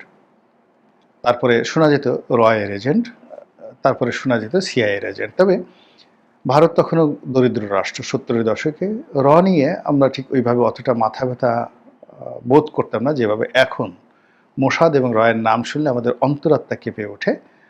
ঠিক তদ্রূপ 80-র দশকে এরশাদ জমানাতে কেজিবি এবং সিআইএর এজেন্টের নাম শুনলে আমাদের অন্তরাত্মা কেঁপে উঠত। আমরা তাদেরকে ভয় পেতাম এবং বিভিন্ন লোক এসে পরিচয় দিত যে তারা সিআইএর এজেন্ট। তো সিআইএর এজেন্ট হলে কি করা যায়, বা এজেন্ট হলে আমাদের কতটা ক্ষতি বা কি উপকার করতে পারে, রয়ের এজেন্ট হলেই বা কি উপকার হয়, এটা যারা উপকার পেয়েছে বা উপকার করার জন্য দৌড়াদৌড়ি করেছে তারা বলতে পারবে। কিন্তু আমি ব্যক্তিগতভাবে যদি ধরেন, তাহলে জাতীয় রাজনীতি তো 2001 সন থেকে ইলেকশন করার জন্য পুরো ন্যাশনাল পলিটিক্সের সঙ্গে অঙ্গাঙ্গিভাবে জড়িত। তারপর সেই গত 25 বছর ধরে খুব ঘনিষ্ঠভাবে সরকার, বিরোধী দল, আমলাতন্ত্র সবাইকে দেখছি, সাহিত্যিক, সাংবাদিক, বুদ্ধিজীবী, এনজিও পার্সোনালিটি সবার সঙ্গে মেলামেশা করছি। কিন্তু আমার সামনে না কখনোই সিআইএর কোনো এজেন্ট, রয়ের এজেন্ট, মোসাদের এজেন্ট, তারপরে ডিজিএফআইয়ের এজেন্ট, এনএসআইয়ের এজেন্ট, এরকম কোনো লোকের সঙ্গে আমার কখনো দেখা হয়নি। কোনো মানুষ আমাকে লোভ দেখাতে আসেনি এখন পর্যন্ত। হয়তো আমি উপযুক্তই না যে এই লোকের কাছে কি বলবো, আমাকে তারা টার্গেটের মধ্যে রাখেনি যে এর কাছ থেকে 2 পয়সা পাওয়া যাবে বা এর এমন কোনো যোগ্যতা আছে একে লোভ দেখিয়ে মন্ত্রী বানানো যাবে, এরকম কেউ আসেনি কখনো কোনো প্রস্তাব নিয়ে, অথবা কেউ কখনো ভয়ও দেখায়নি। আমার কর্ম এখন বিভিন্ন জনকে আমি দেখি নানা রকম থ্রেট পাচ্ছে টেলিফোনে, মেরে ফেলবো, কেটে ফেলবো, খেয়ে ফেলবো, কিন্তু আলহামদুলিল্লাহ আমার জীবনে এই জিনিসটি কখনোই আসেনি। যার জন্য আমি এই জিনিসগুলো বলছি ঠিকই, কিন্তু অন্তঃস্থল থেকে আতঙ্ক, ভয়, এই জিনিসটা আমার, বা লোভ লালসা, এটা আমাকে তাড়িত করে না। ফলে এটা আমার কাছে একটা ফ্যান্টাসি। সিআইএর ফ্যান্টাসি। কিছুদিন আগে শেখ হাসিনার জামানাতে মিয়া আরেফি নামে এক ভদ্রলোক ধরা পড়লেন, যাকে বলা হয় ওই জো বাইডেনের উপদেষ্টা রূপে। এটি নিয়ে আমার, বিশ্বাস করেন, কয়েকদিন ভীষণ হাসি পেয়েছে যে এই ভদ্রলোক আসলেন, মিয়া আরেফি, জো বাইডেন উপদেষ্টা। বাংলাদেশে বহু মানুষ তার পিছিয়ে পিছিয়ে নাকি ঘুরেছে, এবং তিনি ওই যে আন্দোলন যখন তুঙ্গে সেই সময়টিতে বিএনপির অফিসে গিয়ে সংবাদ সম্মেলন করলেন, সেখানে একজন লেফটেন্যান্ট জেনারেল, একজন জনতার মেয়র সেখানে তার পাশে বসে, সে কি লঙ্কা কাণ্ড। পরে সেই লোক ধরা পড়ল, এখন আবার জামিনে বের হয়ে সে আমেরিকাতে চলে গেছে। সাম্প্রতিক সময় এরকম একজন এনায়েত নামে এক লোক ধরা পড়েছে, তো বলা হচ্ছে যে সে সিআইএর এজেন্ট। আবার সে কেমন সিআইএর এজেন্ট এটা প্রমাণ করার জন্য সাবেক পুলিশের কর্মকর্তারা অনেকে আছেন, বর্তমান পুলিশের কর্মকর্তারা অনেকের নাম আসছে। এই এনায়েতের সাথে তার খুব ভালো সম্পর্ক ছিল। এই এনায়েত লন্ডনে, আমেরিকাতে, তারপরে ব্যাংককে, সিঙ্গাপুরে, বাংলাদেশে বহু গোপন বৈঠক নাকি করেছে, বহু মানুষকে পদোন্নতি দিয়েছে, বহু মানুষকে পদোন্নতির লোভ দেখিয়েছে, বহু মানুষকে মামলা থেকে অব্যাহতি দেওয়ার লোভ দেখিয়েছে। প্রতারণার যে একটা বিরাট চক্র, সিআইএর এজেন্ট রূপে নিজেকে পরিচয় দিয়ে এটা এই এনায়েত করিম একটা রীতিমতো শিল্পে পরিণত করেছে। এই ভদ্রলোক দামি একটা গাড়িতে করে মন্ত্রীপাড়ায় ঘোরাফেরা করছিল, পুলিশ তাকে গ্রেপ্তার করেছে। এবং আমাদের সেই পুলিশ কত কড়িত কর্মা যে এই লোক মন্ত্রীপাড়ায় ঘুরে ঘুরে মন্ত্রীদেরকে কনফিউজড করে সে সরকার পরিবর্তনের চক্রান্ত করছে। কি বলবো, গাঁজাখুরি গল্প আর গাঁজাখুরি কাহিনী। এই যদি সত্যিকার অর্থে তার বিরুদ্ধে অভিযোগ আনা যেতে পারে, সে একটা বড় জোর একটা টাউট, একটা বাটপার, একটা বদমাস, যে মিথ্যা পরিচয় দিয়ে বিভিন্ন কূটনৈতিক মহলে ঘুরে, সে মন্ত্রীপাড়ায় ঘুরছে। কোনো মন্ত্রীর সাথে হয়তো তার খাতির নেই, কিন্তু মন্ত্রী বাসার সময় দাঁড়িয়ে একজনকে টেলিফোন করলো যে আমি এখন এই মন্ত্রীর সাথে বৈঠক করে তোমার সমস্যাটা সমাধান করে দিচ্ছি। এটা একটা প্রতারণা। এটা অনেক সময় আমরা দেখতাম যে সুধা সদনের সামনে দাঁড়িয়ে অনেকে টেলিফোন করতো, এই আমি এখনই নেত্রীর সাথে দেখা করছি, কিংবা গণভবনের সামনে দাঁড়িয়ে, ভিতরে ঢুকেনি, আমি এখনই প্রধানমন্ত্রীর সাথে বিষয়টি নিয়ে আলোচনা করছি। কিংবা কেউ হয়তো গণভবনের ড্রয়িং রুমে বসে আছে, তো সেখানে বসে সে বললো যে আমি তোমার বিষয়টা নিয়ে প্রধানমন্ত্রীর সাথে আলাপ করেছি, হয়ে যাবে, কোনো ব্যাপার নাই। এবং এই ধরনের টাউট বাটপার আওয়ামী লীগে ভরা ছিল। আবার রাজনৈতিক সরকার বিএনপি যখন ছিল তখন এরকম হাওয়া ভবন, প্রধানমন্ত্রী কার্যালয়, বিএনপি কার্যালয়, বগুড়াতে বাড়ি, বগুড়া ডিসি অফিস, এই জায়গাগুলোকে ব্যবহার করে বহু রকম টাউট বের হয়েছিল। এখন যেহেতু একটা গুজব চলছে যে এখানে ডিপ স্টেট পলিসি, অর্থাৎ মার্কিন ডিপ স্টেট পলিসির অধীন এই বাংলাদেশে একটা সরকার পরিবর্তন হয়েছে, শেখ হাসিনার পরিবর্তন হয়েছে এবং মার্কিন যুক্তরাষ্ট্রের মদতে ডক্টর মোহাম্মদ ইউনূস ক্ষমতায় এসেছে। কাজেই এখানে যদি সিআইএর পরিচয় দেয় যে আমি সিআইএর এজেন্ট, আমি সেই ডোনাল্ড ট্রাম্পের উপদেষ্টার খালাতো ভাইয়ের নানাতো বোন বা নানাতো ভাবি বা নানাতো শ্যালক ইত্যাদি যদি পরিচয় দেয়, তাহলে আমাদের এই দেশে একেবারে বেকুব, যাকে বলা হয় দামড়া, এরকম দামড়া প্রকৃতির বড় বড় মানুষ আছে, বড় বড় চাকরি করে, মানে সরকারের খুবই গুরুত্বপূর্ণ পদে আছে, কিন্তু আপনি যদি তাদের কমন সেন্স চিন্তা করেন, নট মোর দ্যান দামড়া। এখন বলা হচ্ছে যে এই এনায়েত যে করিম সিআইএর এজেন্ট, তার সাথে নাকি 150 কোটি টাকার একটা ট্রানজ্যাকশন করেছে জনৈক কর্মকর্তা, যার পদমর্যাদা সচিব এবং প্রভাবশালী সচিব, পত্রিকায় আসছে। তো সেই 150 কোটি টাকা এই এনায়েতকে দিবে, বিনিময়ে এনায়েত তাকে দুর্নীতি দমন কমিশনের মামলা থেকে রক্ষা করবে। এই কথাগুলো আসছে। এখন এটা যদি গল্প হয় তাহলে দামড়া মাকড়া গল্প, যদি বাস্তব হয় তাহলেও যে কাজটা করেছে সে একটা একেবারে চরম দামড়া, এর সাথে আর খারাপ মানে যাকে বলে শব্দ আমি এখানে প্রয়োগ করতে পারলাম না। তো এরকম অবস্থা বাংলাদেশে তৈরি হয়ে গেছে এবং চারিদিকে একটা আমেরিকার একটা যাকে বলা হয় আমেরিকা ওটা করবে, আমেরিকা এটা করার চেষ্টা করছে, তারপরে শেষে আমেরিকার সৈন্য এসে গেছে, কালকে অমুক নাম ডগলাস আসছে, কালকে পরশুদিন যাকে বলা হয় সেই ডিপ স্টেটের একজন ফাইন্যান্সার রয়েছে, কি যেন নাম, সে অমুক পার্টিকে টাকা দিয়েছে, অমুক পার্টি বানিয়েছে। আবার এখন সেই খবর আসছে ইলিয়াস কাঞ্চন, নায়ক ইলিয়াস কাঞ্চনের যে পার্টি রয়েছে সেই পার্টিকে নাকি এনায়েত করিম টাকা দিয়ে এই পার্টি বানিয়েছে আমেরিকার মদতে। নানা রকম, মানে কি বলবেন আপনি।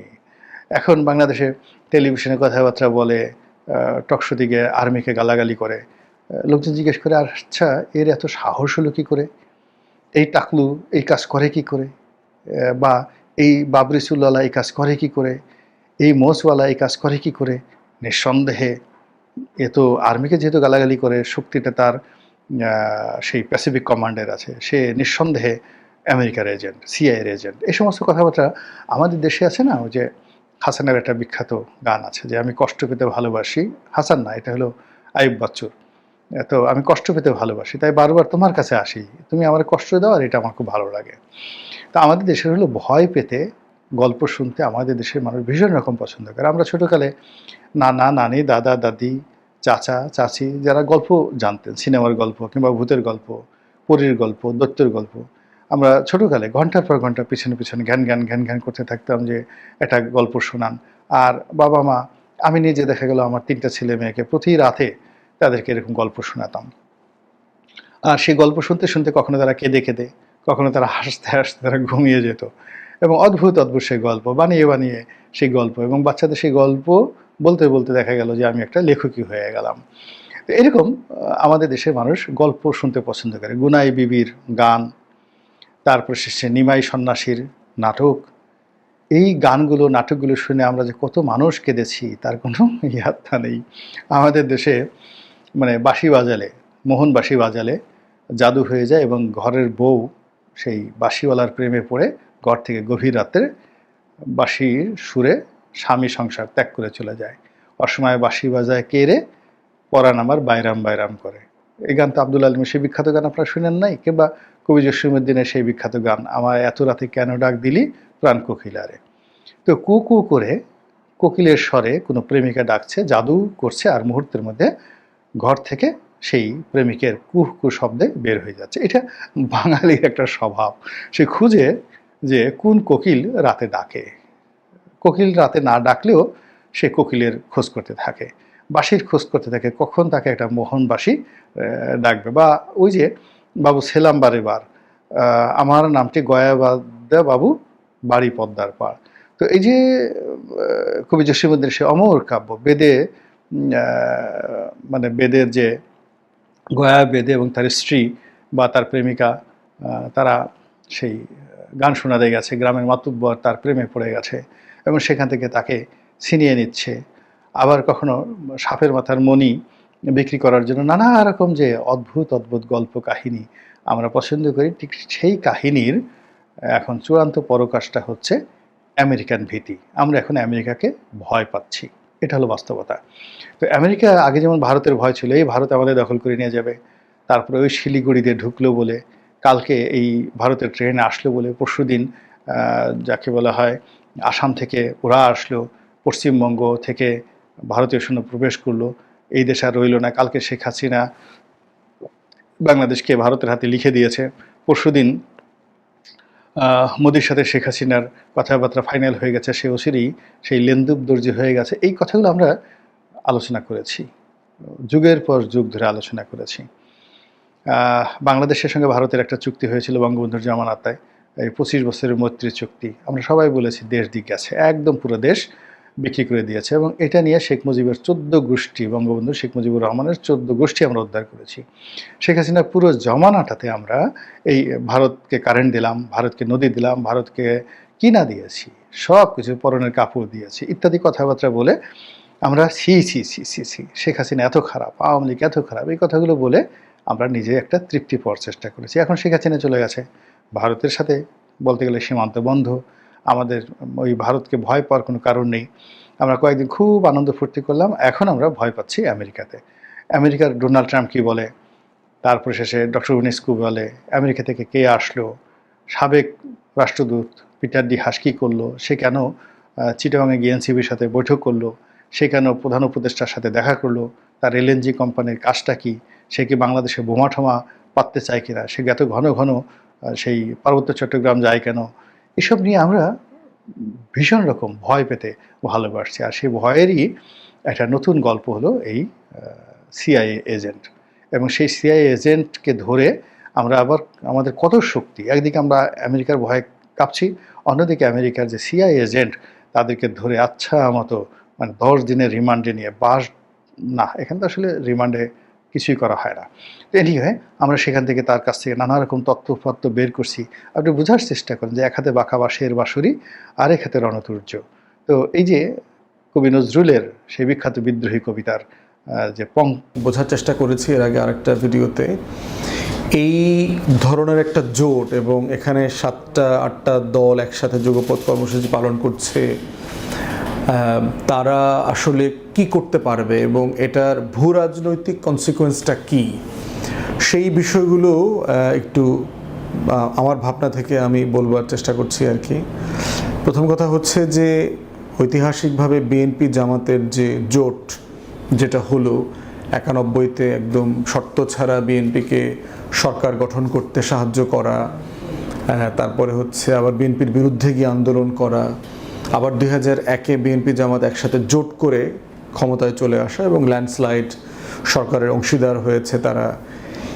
এই সময়টাতে আমরা দেখলাম যে বিএনপি জামাতের এই জোটটাকে মৌলবাদী জোট, জঙ্গিবাদী জোট এবং এটার মধ্য দিয়ে মৌলবাদের উত্থান, এবং এই ন্যারেটিভটা তখন বিভিন্ন কারণে অনেক বেশি গ্রহণযোগ্যতা পায়। তার ভিতরে একটা হচ্ছে যে 9/11-এর ঘটনা যেটা ঘটে আর কি, আপনার 2001-এর সেপ্টেম্বর মাসের 11 তারিখে টুইন টাওয়ারের যে ঘটনাটা ঘটে এবং 2001-এর সেপ্টেম্বর অক্টোবরের দিকেই সম্ভবত বিএনপি জামাত সরকার গঠন করে। তো এই যে গ্লোবাল ওয়ার অন টেররের যে রিয়ালিটি, এই রিয়ালিটিতে তখন বাংলাদেশেও এই ফ্রেমিংটা হয়। দিল্লি আওয়ামী লীগ সবাই মিলে, যেটা আমরা তখন দেখেছি, এই যে 21শে আগস্টের হাসিনার উপরে বোমা মারার চেষ্টা করা, ককটেল বিস্ফোরণ করা হলো এখানে মুক্তামগণে এবং তারপরে আওয়ামী লীগ অফিসের এখানে। দ্বিতীয়ত যেটা হলো যে 21টা জেলায় 61টা জেলাতে ককটেল বিস্ফোরণ হলো একই দিন 2005-এর দিকে। তারপরে হচ্ছে এই বাংলা ভাই, শেখ আব্দুর রহমান, এই হুজির ক্যাম্পেইন, এরপরে মুফতি হান্নান ক্যাম্পেইন, এই যে টোটাল বিষয়গুলো আমরা চোখে পড়লো যে কিভাবে ওয়ার অ্যান্ড টেররের ফ্রেমে বাংলাদেশের রাজনীতিটাকে ফেলার চেষ্টা করা, এরপরে যোগ হয়েছে ৭১-এর পক্ষের শক্তি বিপক্ষের শক্তি, বিচার আচারের মধ্য দিয়ে যেটা মানে একটা বাস্তবতা আমরা দেখলাম। এই রিয়ালিটি আসলে এখন কতটুকু আছে, এবং ইদানিং এই আলোচনাটা আবার দেখতে পাচ্ছি, যেহেতু ৩-৪-৫টা ইসলামী দল এবং ইসলামী দলের বাইরেও আরও ২-১টা দল সবাই মিলে যুগপৎ কর্মসূচি পালন করছে। এই প্রেক্ষাপটে এই আলোচনাটা আবার এসছে যে এরা কি তালেবানি রাষ্ট্র কায়েম করতে চায়, এবং সেক্ষেত্রে খেলাফতে মজলিসের মাওলানা মামুনুল হক সাহেবের সম্প্রতি যে আফগানিস্তানে সফরে গেলেন, সেখানে তালেবানের সাথে তার সাক্ষাৎ করেছেন, এগুলোকে সব একসাথে নিয়ে আসার চেষ্টা করা হচ্ছে। তাহলে কি এই কর্মসূচিটা, এই যুগপথটা কি বাংলাদেশে একটা নব্য দক্ষিণপন্থী মৌলবাদী জঙ্গি ইসলামী রাষ্ট্র গড়ার চেষ্টা করতেছে, খেলাফত শরিয়া রাষ্ট্র করবার চেষ্টা করতেছে, এই যে একটা ফ্রেমিং হচ্ছে, এই ফ্রেমিংটার আসলে বাস্তবতা কতটুকু? ভূরাজনীতি কি আসলে ২০০১-এর জায়গায় আছে কিনা? ২০০১-এর ফ্রেম দিয়ে যেভাবে এটাকে দেখবার চেষ্টা করা হচ্ছে, এবং গণ অভ্যুত্থান পরবর্তী বাংলাদেশের মনস্তত্ত্ব আসলে কোন জায়গাতে আছে? এই যে ২০১৩ সালে আমরা যেটা দেখলাম যে জামাতের নেতাদের প্রশ্নবিদ্ধ বিচারকে কেন্দ্র করে শাহবাগে যে তথাকথিত গণজাগরণ মঞ্চের ফ্যাসিবাদী আচরণ এবং বন্দোবস্ত কায়েম হয়েছিল, সেখান থেকে গণ অভ্যুত্থান পরবর্তী বাস্তবতাতে ডাকসুতে জাকসুতে শিবির সমর্থিত যে প্যানেল, এই প্যানেলের যে ভূমিধস বিজয়, সেখান থেকে তরুণ এবং যুবকদের শিক্ষার্থীদের যে মনস্তত্ত্বের পরিবর্তনের জায়গাটা, সেখানে আসলে আমরা কোথায় আছি, আমাদের সমাজ কোথায় আছে এবং ভূ রাজনীতি কোথায় আছে? কারণ এই ধরনের কোনো জোট হবার বাস্তবতাতে এই আলোচনাগুলো আগামী মাসগুলোতে খুব মোটা দাগে বড় দাগে আসবে। এবং বিএনপি নেতাদের অনেক বক্তব্য এই যে জায়গাগুলো আমরা দেখতে পাচ্ছি যে তারা ৭১-কে আবার বয়ান আকারে ফিরায় নেবার চেষ্টা করছে। তারা এই যুগপৎ কর্মসূচির ইসলামী দলগুলোকে আওয়ামী লীগ যে ভাষাগুলো ট্যাগ করতো, মৌলবাদী জঙ্গি দক্ষিণপন্থী, এই ভাষাগুলোতে ট্যাগ করবার চেষ্টা করছে। এগুলো আসলে পরিণতিটা কোথায় গিয়ে গড়াবে? প্রথম কথা হচ্ছে যে অফিসিয়ালি আমেরিকা তার ওয়ার অন টেরর পলিসি মানে ক্লোজ করে দিয়েছে, যে অফিসিয়ালি তারা মনে করে যে ওয়ার অন টেররের যে তাদের যে অপারেশন, এইটা কেম টু অ্যান এন্ড, এটা সমাপ্ত হয়ে গেছে।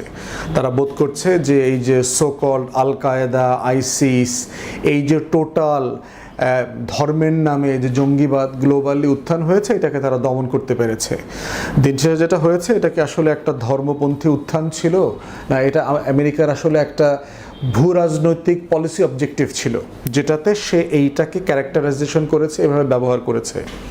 এবং জেনারেল ক্লার্কের যে বিখ্যাত ইন্টারভিউ আছে, যারা দেখতে পারবেন পেন্টাগনের, তিনি পরিষ্কার করে বলেছেন ইভেন 9/11 হওয়ার বহু মাস আগেই এই দেশগুলোতে আক্রমণ করবার পরিকল্পনা আমেরিকার ছিল, ওয়াশিংটনের ছিল, যে তারা 7টা মুসলিম দেশকে টার্গেট করেছে, এই দেশগুলোকে তারা দখল করবে, ভেঙে চুরে দেবে, অথবা নাস্তানাবুদ করে দেবে, অথবা সরকার বদল করবে, রেজিম চেঞ্জ, হাইব্রিড রেজিমকে ওখানে ইম্পোজ করা, এগুলো সব কিছু করবে। এটা 9/11-এর আগে থেকেই তারা পরিকল্পনা করেছে।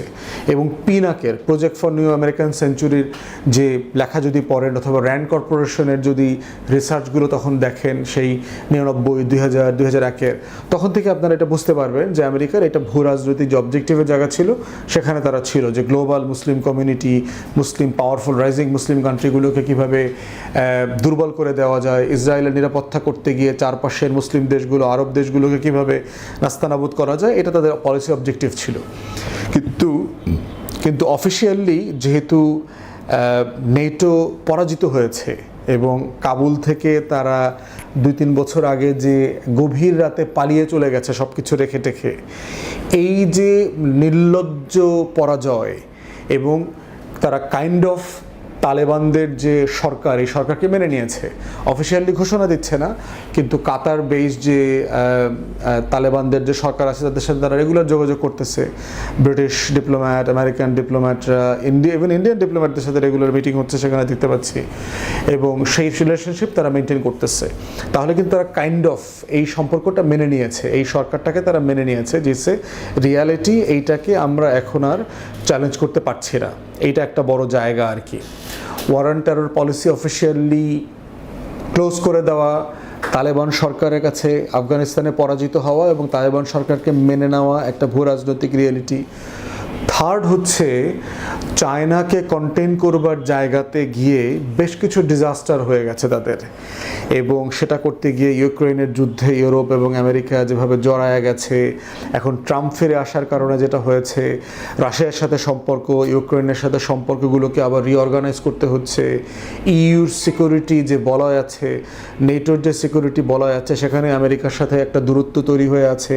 এই প্রত্যেকটা বিষয়ের বাস্তবতাতে আসলে আমার এখানকার যে ওয়ার অন টেররের ভূ রাজনীতি, যেই লেন্স দিয়ে আওয়ামী লীগের রাজনীতিকে পুনর্বাসন করা হয়েছে, একটা দিল্লি ব্যাকড সকল সেকুলার ফোর্সকে এখানে রাজনীতিতে রাখা হয়েছে, এবং সেটার জন্য সেন্টার থেকে সেন্টার রাইটের সকল রাজনৈতিক দল, বিএনপি, জামাত, অন্যান্য সকল দলকে ভিলিফাই করা হয়েছে দেশে এবং ভূ রাজনীতিতে, সেই বাস্তবতাটা এখন আসলে আর নাই, এক্সিস্ট করে না। ভিতরে ডোমেস্টিক পলিটিক্সের অবস্থাটা কি দেখেন। ডোমেস্টিক পলিটিক্সে বাস্তবতা হচ্ছে গণ অভ্যুত্থানে আওয়ামী লীগ তার জাতীয় পার্টি 14 দলের যে মানে মানে মানে প্রচণ্ড রকম নির্লজ্জ পরাজয় হয়েছে এবং তাদেরকে দেশ ছেড়ে পালাতে হয়েছে। সেই সিচুয়েশনটা কি আন্ডু হবে কখনো আর ফিউচারে? না, এটা আর হবে না। It's a done case.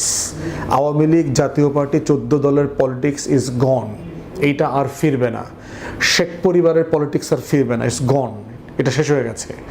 অতএব সেই রিয়ালিটিতে বাংলাদেশের তরুণদের যে মনস্তাত্ত্বিক পরিবর্তন আসছে, সেই পরিবর্তনটাকে কিন্তু আমাদের বোঝার একটা ব্যাপার আছে। ডাকসু জাকসুরির নির্বাচনটা সেই পরিবর্তনের ইঙ্গিত দেয়। তাহলে কি বাংলাদেশের এই তরুণরা কি ইসলামপন্থী হয়ে গেছে? তারা কি জামাত শিবিরের প্রতি ভক্ত হয়ে গেছে? ব্যাপারটা এরকম? তাও কিন্তু না। আপনারা দেখেন, এক্সাম্পল দিই, গত বছর এই তরুণরাই কিন্তু বৈষম্য বিরোধী ছাত্র আন্দোলনের নেতৃত্বে তাদের ডাকে লাখে লাখে কোটিতে কোটিতে রাস্তায় নেমেছিল। কিন্তু সেই আন্দোলনের নেতৃত্ব যারা দিচ্ছেন, তাদের যারা ছাত্র সংগঠন, তারা নির্বাচনে কেমন করেছেন? তারা ক্যাম্পাসগুলোতে কি আসলে ভালো করেছেন? না, ব্যাপকভাবে তারা খারাপ রেজাল্ট করেছেন। তাহলে গত বছর যাদেরকে নেতা মেনেছিলাম, গত বছর যাদের ডাকে জীবন দেবার জন্য রাস্তায় এসেছিলাম, তাদেরকে এই বছর আবার ভোট দিই নেই। তাহলে কেন নেমেছিলাম আর কেন এই বছর অন্যকে ভোট দিলাম, এই মনস্তত্ত্বটা কিন্তু বোঝা দরকার। এটা পুরাতন রাজনীতি, নতুন রাজনীতি, সবাইকে নতুন করে ভাবার ব্যাপার আছে। এবং সেইখানে আমরা বুঝতে পারছি যে পলিটিক্সের মনস্তত্ত্ব গ্রামারে নতুন জিনিস সংযোজিত হয়েছে। সেটা হচ্ছে আমার স্বার্থ, আমার আকাঙ্ক্ষা, আমার স্বপ্ন, এগুলোকে কারা ধারণ করে এবং দিল্লির আধিপত্যবাদের বিরুদ্ধে কে আসলে শক্তিশালীভাবে দাঁড়াতে পারবে, সেই মনস্তত্ত্বের কিন্তু একটা পরিবর্তন ঘটে গেছে। এবং সেই জায়গায় দেখেন, ভূ রাজনীতিতে আরও বড় কিছু পরিবর্তন হয়ে গেছে। গত কয়েক মাস আগের যুদ্ধে ভারত যেভাবে নির্লজ্জভাবে পাকিস্তানের কাছে পরাজিত হয়েছে, পাকিস্তান এবং প্রক্সি ধরলে চায়না সহ তাদের কাছে পরাজিত হয়েছে, এবং পরবর্তীতে দিল্লিকে ট্রাম্পের পা ধরে নেগোসিয়েশন করতে হয়েছে যুদ্ধ বন্ধ করবার জন্য, এবং তারপরে ট্রাম্পের সাথে পাকিস্তানের যে সম্পর্ক বৃদ্ধি হচ্ছে, এই সম্পর্কটাকে নতুন করে ভাবা। এরপরে দেখেন আবার পাকিস্তানের সাথে সৌদি আরবের প্রতিরক্ষা চুক্তি হচ্ছে। আবার ওইদিকে দিল্লির মোদি পাকিস্তানে গিয়ে বেইজিংয়ে গিয়ে হাজিরা দিচ্ছে আমেরিকার এগেনস্টে বলয় তৈরি করবার জন্য। অতএব পলিটিক্সের কিন্তু ভূ রাজনীতিতে যথেষ্ট পরিমাণ এদিক সেদিক ঘটে গেছে। 2001-এর লেন্স থেকে বাংলাদেশ কিন্তু এখন ঠিক ওই জায়গাটাতে নাই। কিন্তু সেই জায়গাতে এখন দেখেন, যদি এই রকম ইসলামপন্থী দলগুলোর উত্থান হয়, যাদের সাথে আবার চায়নার সম্পর্ক খুবই ভালো, আপনারা দেখেছেন বিএনপি শুধু না, সকল ডান ঘরানার রাজনৈতিক দলগুলো কিন্তু চায়নাতে সফর করে এসছে, লম্বা লম্বা দফায় দফায় সফর করে এসছে। অতএব সেই জায়গাতে বেইজিংয়ের কিন্তু প্রচণ্ড রকম আপার হ্যান্ড আছে। ওয়াশিংটনের সাথে দিল্লির সম্পর্ক ভালো না, অতএব দিল্লি কিন্তু আইসোলেটেড হয়ে গেছে। তার এই মহল্লাতে তার কারোর সাথে কারো সম্পর্ক ভালো না।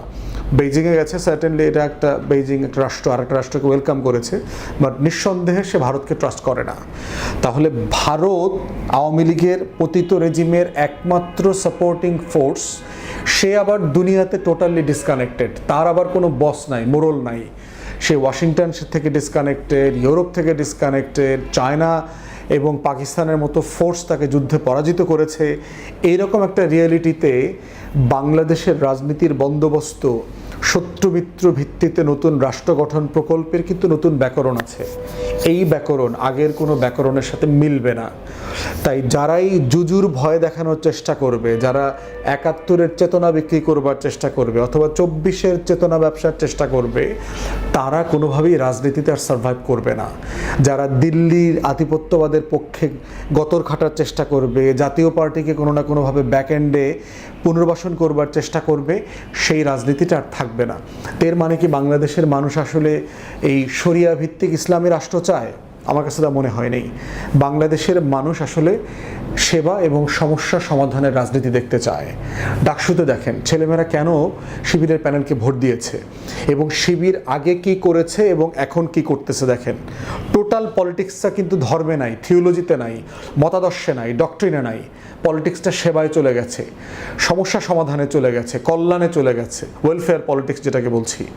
অতএব এই চ্যারিটি এবং ওয়েলফেয়ারের পলিটিক্সটাই হচ্ছে বাংলাদেশে আগামী দিনের রাজনীতি। যেই ব্যানারই করুক না কেন, দিন শেষে আমরা গ্রামে গঞ্জে চষে বেড়াচ্ছি, আমরা দেখতে পাচ্ছি মানুষ রাস্তা পাকা করার রাজনীতি দেখতে চায়, মাটির রাস্তা ইট বসানোর রাজনীতি দেখতে চায়, তার গ্রামে গভীর নলকূপ বসানোর রাজনীতি দেখতে চায়, তার ছেলে মেয়েদের লেখাপড়ার রাজনীতি দেখতে চায়, তার নদী ভাঙনটা ঠেকানোর রাজনীতি সে দেখতে চায়। সে দেখতে চায় তার এলাকায় রামদা মিছিল হবে না, তার এলাকাতে জমি দখলের, বাড়ি দখলের, ইজারা বালুরঘাট, জলমহল, হাট ঘাট, মাঠ দখল করা রাজনীতি চলবে না। ফেরিঘাট দখল করা, সেটা মিরগঞ্জে হোক আর মুলাদিতে হোক, এই ফেরিঘাট দখল করার পলিটিক্স সে দেখতে চায় না।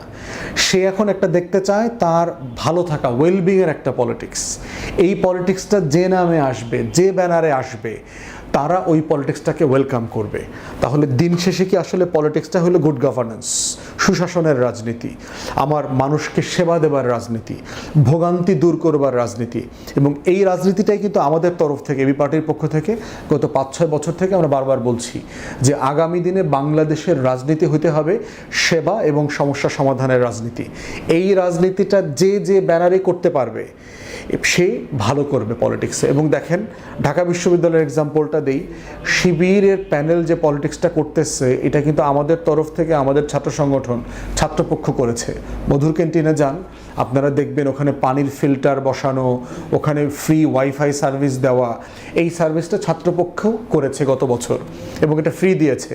হাজার হাজার ছেলেমেয়েরা এই সেবাটা নিয়েছে এবং নিচ্ছে। তাহলে যেটা হয়েছে, এই যে দেখেন যারাই এই সার্ভিসটাকে মোটা দাগে দিতে পারবে, তারাই হলো রাজনীতিতে বিজয়ী আকারে হাজির হবে এবং আগামী দিনে তার পলিটিক্সটা সার্ভাইভ করবে। অতএব দিন শেষে এইখানে যেই কর্মসূচি পালন করুক না কেন, রাজনীতিটা আগামী দিনে গড়াচ্ছে হচ্ছে আকাঙ্ক্ষা পূরণের রাজনীতি, স্বপ্ন পূরণের রাজনীতি। ধর্ম, মতাদর্শ, আদর্শ এগুলো মানুষ দেখতে চায় না। দেখতে চায় কে আসলে আমাকে একটা ভালো দুর্নীতিমুক্ত সেবা দিতে পারবে, আমার রাষ্ট্রটাকে ভালো করতে পারবে, দিল্লির আধিপত্যবাদের বিরুদ্ধে মোকাবেলার শক্তি নিয়ে দাঁড়াতে পারবে। এটাই হচ্ছে আগামী দিনের বাংলাদেশের রাজনীতির মনস্তত্ত্ব। যে ব্যানারে এই মনস্তত্ত্ব ধারণ করতে পারবে, সেই আগামী দিনে রাজনীতির মাঠে কারবালার মতো স্রোত তৈরি করে দিতে পারবে। কারবালার শোক যেমন তৈরি করতে পারবে, আবার বিজয়ের ইতিহাসও করতে পারবে। এবং ফেব্রুয়ারিতে এরকম অনেক নতুন মৌজেজা বাংলাদেশের রাজনীতির ইতিহাসে নাজিল হতে পারে। সেই রকম লক্ষণ আমরা গ্রামে গঞ্জে, পাড়ায়, মহল্লায় দেখতে পাচ্ছি।